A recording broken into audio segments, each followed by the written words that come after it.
Assalamualaikum warahmatullahi wabarakatuh. Selamat pagi semuanya.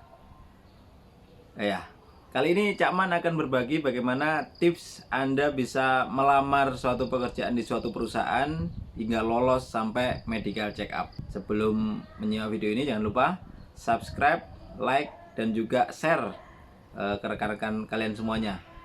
Dan juga nyalakan loncengnya supaya Anda bisa lihat untuk video-video di channel Cak Man selanjutnya. Jangan lupa subscribe, like, share, dan nyalakan loncengnya. Saya ngopi dulu. Kadang kalian semuanya atau teman-teman semuanya pengen melamar suatu pekerjaan ya, atau suatu posisi di suatu perusahaan. Cuma kadang pas di tengah jalan, pada saat psikotes, pada saat interview, entah itu interview HC, interview user atau di MCU, tiba-tiba Anda gagal. Itu yang pasti nggak Anda inginkan itu ya. Nah, kali ini saya akan berbagi tips untuk supaya lolos di interview user ya. Oke, saya bagi menjadi dua calon pekerja ya. Yang pertama adalah calon pekerja fresh dan juga calon pekerja experience. Calon pekerja fresh itu entah itu SMA, SMK, D3 ataupun S1 ya, perguruan tinggi. Itu untuk fresh. Untuk experience tentunya sudah punya pengalaman kerja, baik itu 5 tahun, 10 tahun dan sebagainya.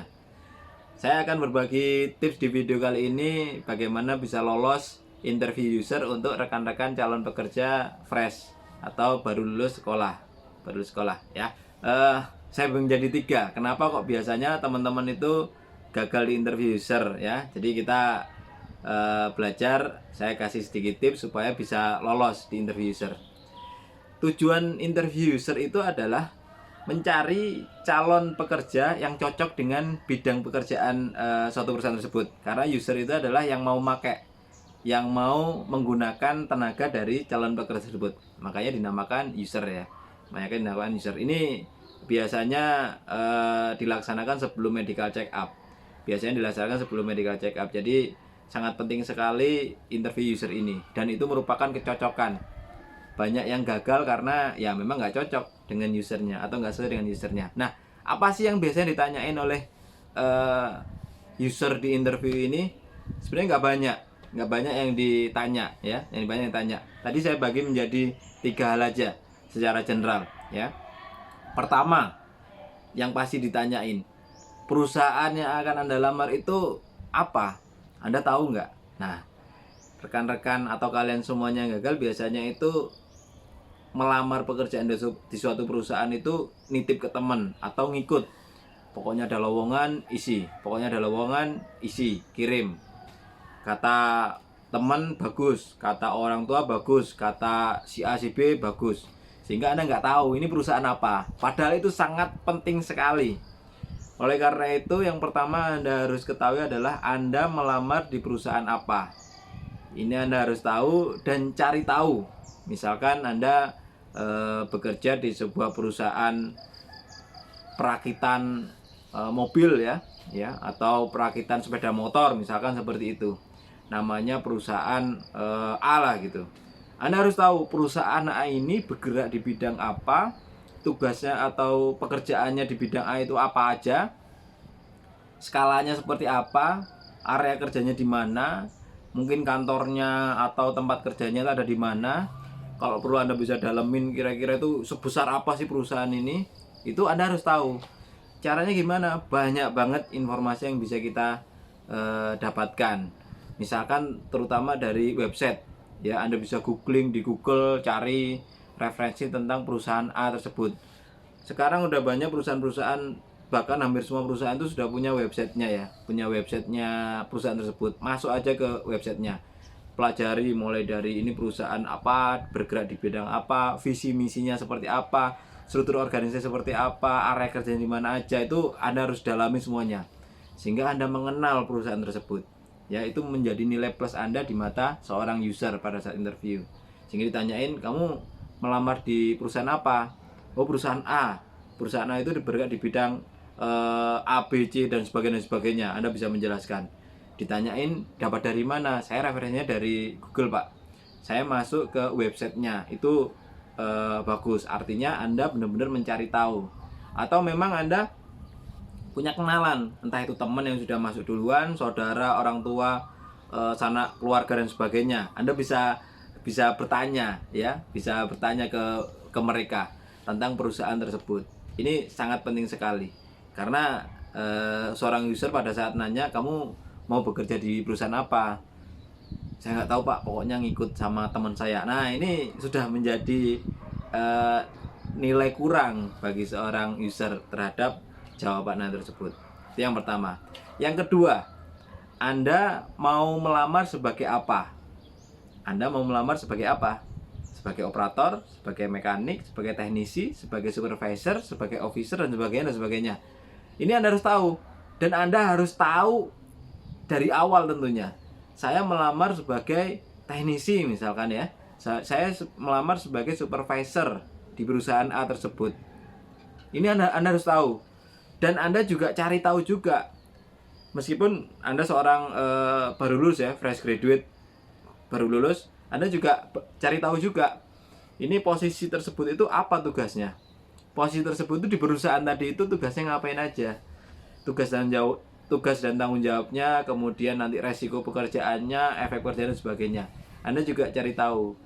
Caranya gimana? Seperti tadi, bisa googling ya, masuk ke websitenya, bisa masuk ke cari di YouTube. Sekarang udah banyak referensi terkait perusahaan dan juga posisi pekerja tersebut. Atau kalau ada teman, sanak keluarga dan sebagainya, bisa cari tahu. Sehingga pada saat Anda melamar sebagai posisi tertentu di suatu perusahaan tertentu, Anda udah tahu, Anda udah punya gambaran bahwa kalau nanti saya akan menjadi posisi teknisi misalkan tadi, pekerjaannya adalah seperti ini di perusahaan A tersebut. Resikonya adalah seperti ini. Anda sudah tahu. Anda bisa mengukur kemampuan diri Anda terhadap posisi tersebut itu kurang dan lebihnya apa. Nah, ini menjadi nilai plus Anda di mata seorang user meskipun Anda adalah seorang fresh graduate. Artinya Anda mau belajar, mau mencari tahu dan menginformasikan hal tersebut ke user tersebut. Nah, yang ketiga yang tidak kalah penting. Ini yang biasanya pertanyaan standar, jawabnya standar. Akhirnya Anda juga dianggap standar dan juga nggak lulus interview user. Pertanyaan simpel. Kenapa Anda mau bergabung dengan perusahaan ini? Kenapa kok Anda mau bekerja di perusahaan ini? Apa motivasi Anda bekerja di perusahaan ini? Apa motivasi Anda sebagai teknisi? Karena Anda melamar sebagai seorang teknisi. Jawaban yang paling banyak muncul, yang pertama, saya ingin berkarir, saya ingin bekerja. Pasti itu. Semua orang setelah selesai sekolah pasti ingin bekerja. Saya ingin mendapatkan penghasilan. Pasti itu. Itu jawaban standar. Saya ingin membantu orang tua. Pasti itu. Itu bagus. Saya ingin membantu adik-adik saya untuk melanjutkan sekolah. Itu bagus. Semua jawaban-jawaban itu bagus, tapi jawaban itu jawaban yang standar. Jawaban itu standar, ya. Karena seorang user pengennya mencari orang yang di atas standar, secara kualifikasi lebih bagus dari yang lain, lebih dari rata-rata. Bagaimana jawabannya? Tentunya Anda harus tahu kemampuan Anda, kelebihan Anda dan kekurangan Anda. Meskipun Anda seorang fresh graduate yang nggak punya pengalaman ya, nggak punya pengalaman kerja, Anda bisa menyampaikan kemampuan Anda seperti apa, pengalaman-pengalaman Anda di sekolah seperti apa. Misalkan berorganisasi, ikut kegiatan-kegiatan di sekolah, tidak hanya belajar ya, tidak hanya belajar secara normatif atau secara formal, tapi Anda menyampaikan kegiatan-kegiatan Anda di luar pendidikan formalnya. Misalkan tadi ikut kegiatan himpunan, misalkan ikut kegiatan OSIS, misalkan ikut organisasi di Karang Taruna, misalkan ikut kegiatan mengadakan kegiatan tertentu sebagai panitia atau sebagainya ya. Itu ceritakan, itu sebagai modal Anda. Dan juga tunjukkan nilai-nilai apa dari pekerjaan tersebut atau kegiatan tersebut. Misalkan saya orangnya tanggung jawab karena saya pernah menjadi ketua di himpunan, saya pernah menjadi salah satu panitia di kegiatan di lingkungan saya. Saya bertanggung jawab terhadap pekerjaan tersebut dari A sampai Z, sampai selesai. Saya orangnya disiplin. Karena selama kegiatan, selama sekolah, saya nggak pernah bolos, nggak pernah telat. Kalaupun ada kegiatan yang menghambat, saya akan izin, menyampaikan dan sebagainya. Nah, tunjukkanlah kemampuan Anda di luar kemampuan teknis yang nyambung dengan pekerjaan Anda. Untuk teman-teman yang fresh, memang itu poinnya yang dicari oleh seorang user, bukan pengalaman pekerjaannya. Saya rasa itu teman-teman semuanya, semoga bisa bermanfaat untuk rekan-rekan semua yang lagi mencari pekerjaan atau akan menghadapi interview user. Saya Jakman, terima kasih sudah memperhatikan video ini. Jangan lupa subscribe, like, dan share untuk rekan-rekan semuanya. Terima kasih dan semangat pagi.